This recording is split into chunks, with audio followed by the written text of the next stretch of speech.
예, 안녕하십니까. 한국교수 유병태입니다. 자, 691페이지 연대채무, 로마자 4번 연대채무다 라고 했습니다. 413조 규정이 있고, 그다음 밑에야 그냥 1번 의미 성질해야 되는데 양갈로 되어 있는데 그냥 봅니다. 1. 의미 성질. 연대채무는 다수의 채무자가 그 전액을 변제할 의무를 주고 그중 1인이 변제하면 다른 자도 전부 채무를 면하는 다수 당사자의 채무로서 채권자는 연대 채무자 1인 또는 수인에 대하여 동시 또는 순차로 급부의 전부 또는 일부 이행을 청구할 수 있다라는 거. 성질. 다수 당사자의 채권 채무 관계는 그 당사자 수만큼 복수의 채권 채무 관계가 존재하는 거다. 여러 번 이야기했습니다. 독립한 복수의 채무가 있는 것이다.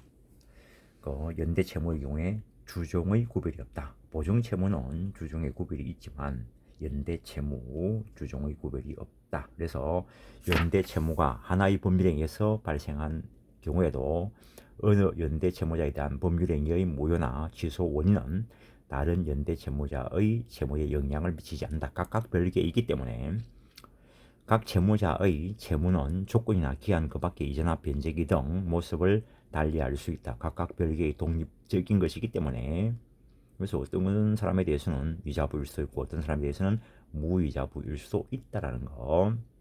채무자 1인에게만 보증 채무를 성립시킬 수도 있고 채무자 1인에 대한 채권만을 분리해서 양도할 수 있다라고 해야 됩니다.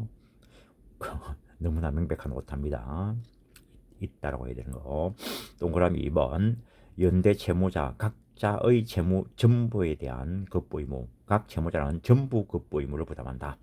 다만 급부는 하나이기 때문에 채무자 1인 또는 수인에 의해서 한 개의 전부 급부가 있으면 다른 채무자의 채무도 소멸한다. 그때는 이제 채무자들이었던 그자들끼리 내부적으로 구상관계가 남게 될 거라는 거. 주관적 공동관계. 연대 채무에서는 채무자 1인 간에 생긴 일정한 사유는 다른 다수 당사자 채무, 불가분 채무, 구인적 연대 채무, 보증 채무 등에 비하여 폭넓게 다른 채무자에게 영향을 미치고 채무자의 출연으로 공동 면책된 경우에 연대 채무에서는 자신의 부담 부분을 넘지 않는 경우에도 다른 채무자에게 구상할 수 있다. 연대 채무에서는 이게 중요합니다. 자기의 부담 부분 넘지 않아도 연대 채무에서는 구상권 있다라는 것. 이는 연대 채무자 사이의 결합 관계의 작용이라 할 수 있다. 이러한 결합은 각 채무자의 채무가 주관적으로 공동의 목적 때문에 연결된 주관적 공동관계가 있기 때문이다라고 보는 것이 다수설이다라는 것. 이러한 주관적 공동관계 없는 경우 그걸 부진정 연대 채무라 한다라는 것. 그 다음 있는 판례는 여러 곳에서 자주 보게 될 것인데, 판례는 중첩적 채무 인수에서 인수인이 채무자의 부탁 없이 채권자와의 계약으로 채무를 인수하는 것은 매우 드문 일일 것이므로 채무자와 인수인은 원칙적으로 주관적 공동관계가 있는 연대 채무관계에 있다는 것. 만약에 그런 주관적 공동관계가 없다면은 부진적 연대 채무관계가 될 거라는 거. 이죠. 연대 채무의 성립, 법률행위에 의해서 성립될 수 있다. 계약에 의해서 성립되는 경우가 보통이겠지만 유언 등의 단독행위에서도 성립될 수 있고 의사표시 명시적일 수도 있고 묵시적일 수도 있다는 것. 연대의 약정의 연대 채무가 한 개의 법률행위에 의하여 발생하는 경우도 있고 각 채무는 독립한 별개의 채무이기 때문에 채무자의 한 사람에 관하여 법률행위의 무효, 취소 원인이 있다 하더라도 다른 채무자의 채무에 영향을 미치지 않는다. 앞에서도 본 겁니다. 법률 규정에 의한 발생, 민법상 법인의 불법 행위 관련자의 책임, 소비대차 또는 임대차에서 공동차주, 공동임대인의 의무, 일상가사에 대한 부부의 책임, 상법상 상행위와 관련돼서는 대부분 연대채무로 규정되어 있습니다. 여러 명일 때 이들 중 공동차주 또는 공동임대인의 연대채무는 주관적 공동관계가 존재하므로 그거는 진정 연대채무이지만 나머지 법률에 규정된 연대채무라고 된 것은 주관적 공동관계 없이 발생하기 때문에 그런 것들은 부진정 연대채무라고 보는 것이 일반적이다라는 것.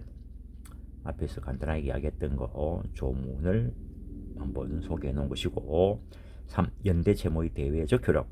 채권자는 연대채무자의 임의의 1인 또는 수인에게 급부의 전부 또는 일부를 청구할 수 있다. 그래서 자기 채권이 만족되면 된다는 거죠. 연대채무에서 급부는 하나이다. 채권자가 어느 연대채무자로부터 급부를 받으면 그 부분에 대해서는 다른 채무자의 채무도 소멸한다는 것. 그래서 채무자 1인에 관한 사유 중에서 절대적 효력이 있는 것이 중요하다는 것. 그래서 여기서는 서술을 해놨는데 앞에 화면에 있는 표 그거 풀어놓은 거에 불과합니다. 이런 걸 다 보고 내가 저 표를 만드는 거죠. 그래서 변제, 대물 변제, 공탁, 이행 청구, 이행 청구와 관련되는 이행 지체, 시효 중단. 그다음에 그 이외에 채권자가 자의로 가담한 경계, 상계. 그다음에 채무자 이행 경우를 수령하지 않는 채권자 지체 이런 것들이 법에 규정되어 있다는 것. 부담 부분 한도 내에서 절대적 효력이 있는 거. 기본적으로 뭐 면제, 혼동, 소멸시효가 완성된 거. 연대 채무자 중 1인과 채권자 사이에 생긴 사유 중 다른 연대 채무자의 부담 부분에 한하여 다른 연대 채무자에게도 효력이 있다라고 하는데 면제, 혼동, 소멸시효 완성과 관련된 것들에 대해서 규정이 있다라는 거. 고정도 하시고 그 다음에 상계할 채권이 있는 연대 채무자가 상계하지 아니한 때에 다른 연대 채무자가 상계한 경우에도 그 채무자의 부담 부분에 한하여 다른 연대 채무자에게 효력이 있다라는 거. 그다음에 뭐 연대 채무 그 자체를 면제시키는 거하고 연대를 면제시키는 거하고는 다르다. 계약의 해지의 불가분성에 대해서 다시 이야기하는 것이고 절대적 효력이 있는 것 외에는 다 상대적 효력이 있을 것이고 그래서 뭐 좀 전에 이야기했지만 표에 있는 거 그거 그냥 풀어서 놓은 거에 불과합니다. 그냥 거꾸로지 풀어 써져 있는 걸 줄여가지고 표로 만드는 거죠. 5. 연대 채무의 대내적 효력. 구상권의 의. 연대 채무자 1인이 변제 기타 출제로 총 채무자에게 공동 면책이 된 때는 다른 연대 채무자의 부담 부분에 대하여 상환을 요구할 수 있는 권리 그것을 구상권이라 한다라는 것. 부담 부분 연대 채무자 사이 구상권은 각 채무자의 부담 부분이 있음을 전제로 인정되는 것이다. 당연하고 연대 채무자의 부담 부분은 당사자의 특약으로 정할 수 있고 정함이 없으면 균등한 것으로 추정한다. 그러나 연대 채무자 사이에 부담 부분에 관한 특약이 있거나 특약이 없더라도 채무의 부담과 관련하여 각 채무자의 수익 비율이 다르면 그 특약 또는 비율에 따라 부담 부분이 결정된다는 것. 구상권이 인정되기 위한 성립 요건, 공동 면책이 있어야 된다라는 거. 연대 채무자에게 구상권이 인정되기 위해서는 그의 출제에 의해서 공동 면책이 있어야 된다라는 거. 즉 연대 채무자가 구상권을 행사하기 위해서는 모든 연대 채무자를 위하여 연대 채무를 소멸 또는 감소시켜야 한다. 연대 채무자에게는 수탁 보증인에게 인정되는 사전 구상권 없다 그냥 확인하는 거고 변제 기타 자기의 출제 앞에서 봤지만 연대 채무에 있어서는 부담 부분 초과하지 않았다 하더라도 분담 비율 넘어선 부분은 구상할 수 있다. 요게 특징적인 거라는 거. 구상권의 범위 출제액 면제된 날 이후의 법정이자 필요비 기타의 손해 이것은 구상권 범위에 포함된다.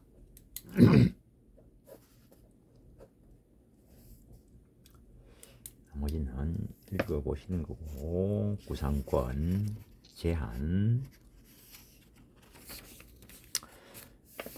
698페이지 사전과 사후에 통지할 간접 의무가 있다.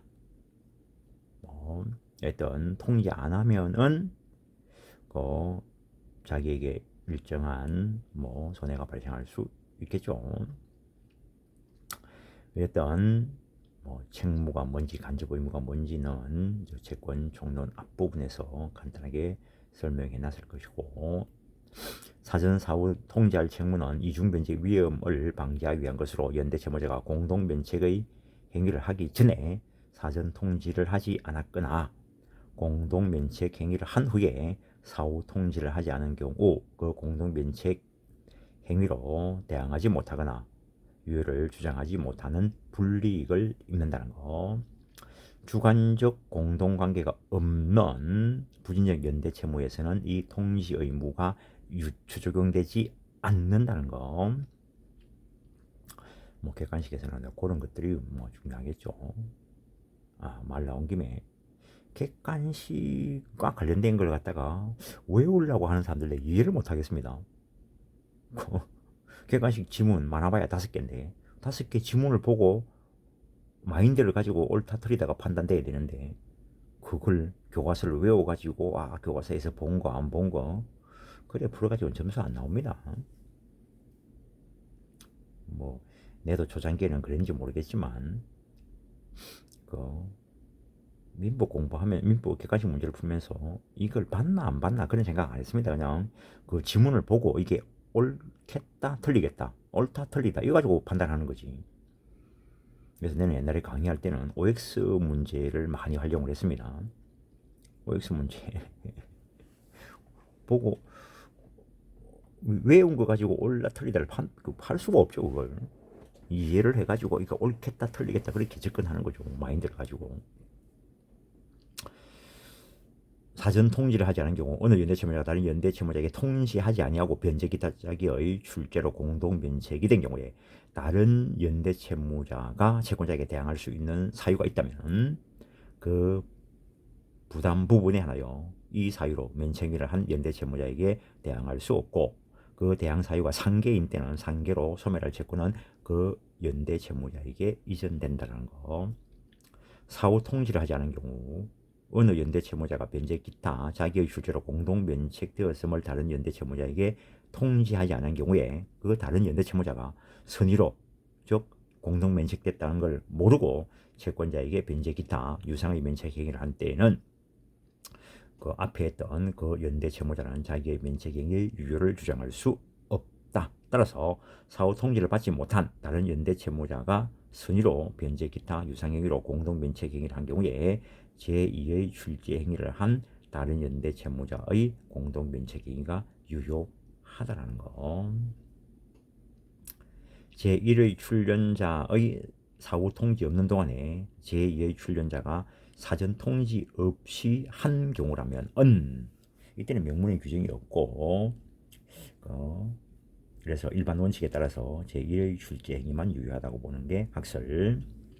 상한 무능력자의 부담 부분, 법조문에 있는 것 그대로 써놓은 거에 불과하지만 오른쪽에 무자력자의 부담 부분의 분담, 연대 채무자 중에 상환할 자력이 없는 자가 있는 데에는 그 채무자의 부담 부분은 구상권자 및 다른 자력이 있는 채무자가 그 부담 부분에 비례하여 분담한다라는 거.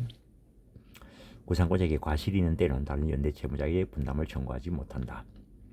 연대의 면제와 무자력자의 부담 부분, 이제 채권자의 부담으로 된다는 거.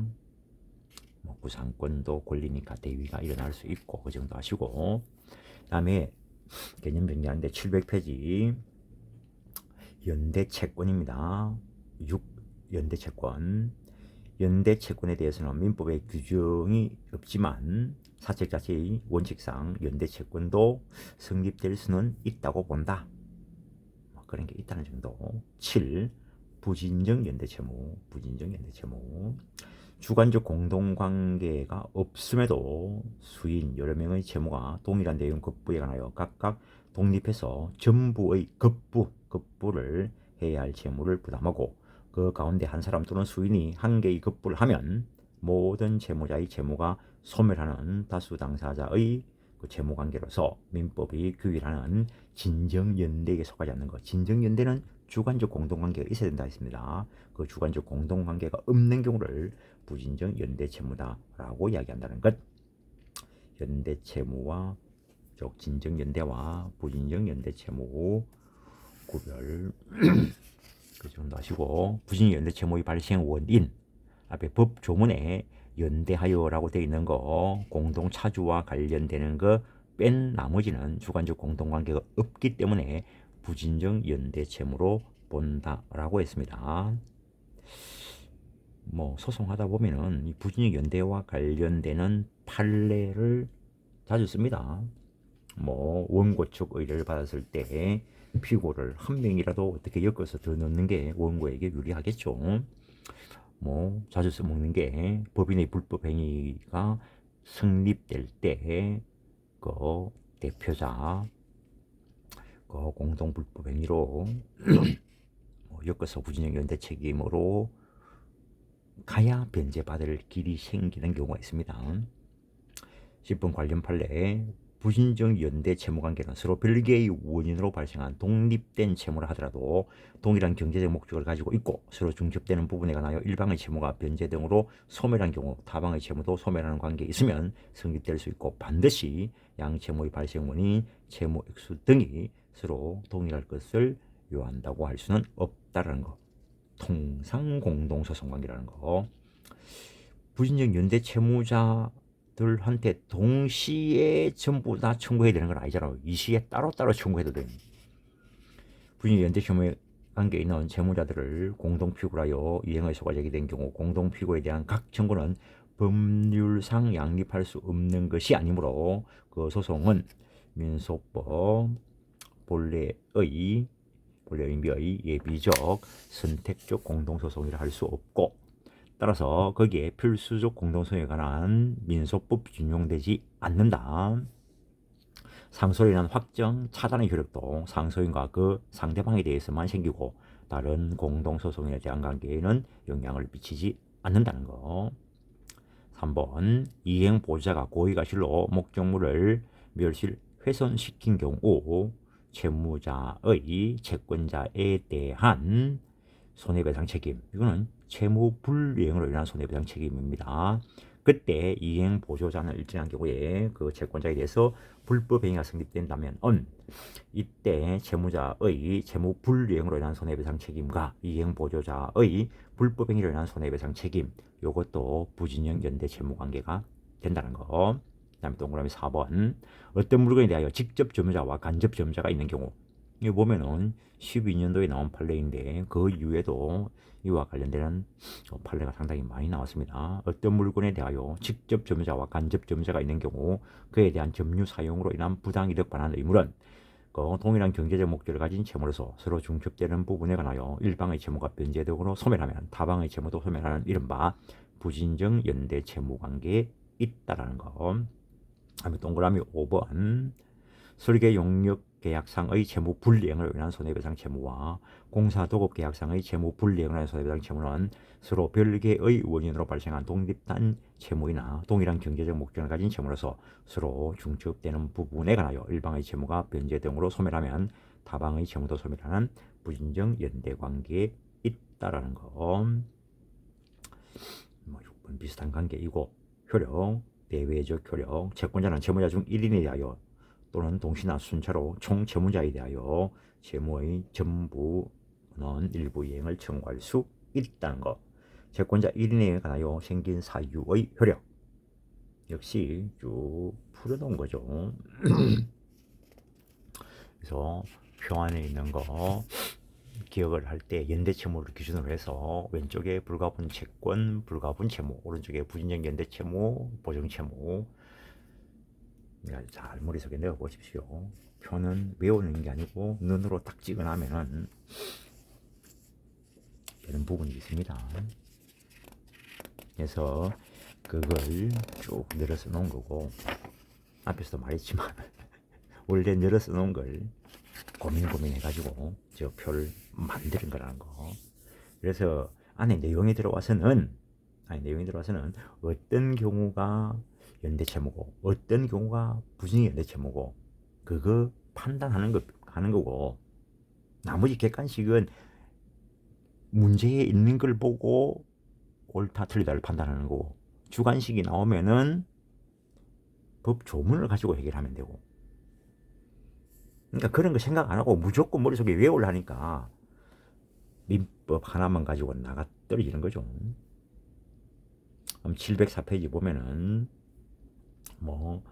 그 분양 연대 채무자가 일부 변제한 경우 해야 하는데 이거 이 분양 연대 채무 관련되는 것들이 여러 곳에 나오니까 329페이지에도 있고 406페이지에도 똑같은 내용이 있습니다. 앞에서 봤습니다. 3번 대내적 효력 주관적 공동관계가 없는 결과 앞에서 봤습니다. 부담 부분이 없다라는 거. 그래서 학설상 구상관계가 발생하지 않는다인데 판례는 구상관계를 인정한다라는 거. 동그라미 2번 한번 읽어보시고 동그라미 3번 진정연대 채무와 달리 앞에서 봤습니다. 부정연대 채무에서는 사전 사후 통지 의무가 없다.